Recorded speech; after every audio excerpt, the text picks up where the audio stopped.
في أجواء حماسية من قلب العاصمة الرباط، يخوض المنتخب المغربي مواجهة حاسمة أمام منتخب زامبيا في ختام دور المجموعات من كأس الأمم الأفريقية 2025، مباراة لا تقبل القسمة على اثنين وتحدد مصير الصدارة والتأهل. يستعد المنتخب المغربي لمواجهة قوية أمام منتخب زامبيا مساء يوم الاثنين 29 دجنبر 2025 على أرضية ملعب المجمع الرياضي الأمير مولاي عبد الله بمدينة الرباط، ضمن منافسات الجولة الثالثة والأخيرة من المجموعة الأولى في كأس الأمم الأفريقية 2025،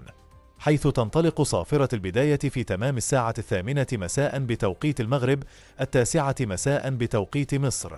ويدخل أسود الأطلس اللقاء وهم في صدارة المجموعة برصيد 4 نقاط من فوز وتعادل، ويطمح المدرب وليد ركراكي إلى تحقيق الانتصار لضمان التأهل في الصدارة ومواصلة المشوار بثقة كبيرة مدعوما بعاملي الأرض والجمهور. في المقابل يخوض منتخب زامبيا المباراة بروح قتالية عالية بعدما جمع نقطتين من تعادلين ويحتل المركز الثالث، ويحتاج إلى نتيجة إيجابية من أجل ضمان العبور إلى الدور 8 النهائي، ما يجعل المواجهة مفتوحة على جميع الاحتمالات ومشحونة بالإثارة حتى صافرة النهاية.